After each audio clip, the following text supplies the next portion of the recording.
Hey everyone, I'm back and today we're going to be talking about Dazed and Confused. And this movie came out in 1993 and is directed by Richard Linklater, starring Matthew McConaughey, Ben Affleck, who I felt it was like really weird to see him so young. And it's always fun to see actors that we all know now and just see how they once looked like just so young. And that was part of my enjoyment while watching the movie. And I thought this movie was decent. I liked it. I enjoyed the character dynamics. That's one of the best parts about this movie is the characters. Like you watch this movie for the characters, and they're enjoyable, likable characters for the most part. And the movie is well paced, and I didn't feel as though the movie was particularly boring at any certain point. And there were some fun moments to be had. And overall, this movie was just nice, simple entertainment. It's kind of light, not really much that I took away from it that I haven't seen done better in other movies.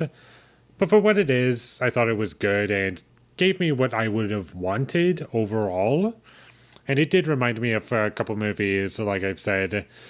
And one example would be American Graffiti, with all these different storylines going on and it taking place over the course of like one night for the most part.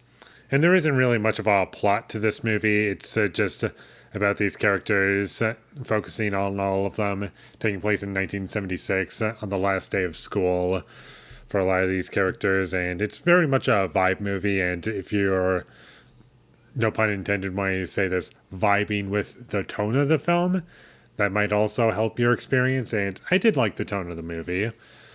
Although I will say one kind of criticism that I do have with this movie is that I liked the second half better than the first half, and the movie did get better for me as it went along. But for that first half, I was like, okay, I'm kind of enjoying this, but I do feel as though I would much rather watch other things. But as the film went along, I was like, okay, I don't hate this. I'm enjoying it a bit more and a bit more. And eventually, once we got to the end of the movie, I was like, yeah, that was a good movie. But some of my criticisms with it would be just some obvious ADR at certain points. I was like, I can very clearly tell that this was just dubbed over, and I can very clearly hear this. And that was a bit obvious to me. And there were characters and storylines that I can do without. Because I do feel as though there's too many characters and storylines in this movie, and you could have trimmed some of them out so we could focus either more time on the things that I do care about, or just have the movie be a bit shorter and have it feel not as packed and have a bit more of a focus on stuff that I like I said earlier. I know they're basically the same thing, but still. There were also some moments where the framing and cinematography I feel were not great. Most notably during little bits of action. Like I couldn't really tell what I was supposed to be looking at or what the cameraman was supposed to be focusing on. And it just felt a little bit all over the place and it's kind of messy. And by the end of the film, despite me not really being bored by it, I think I would have rather it be 80 minutes long instead of an hour and 40 minutes, because I just don't really feel as though it needed to exceed that runtime, because it just works better when it's shorter because of what it's trying to communicate.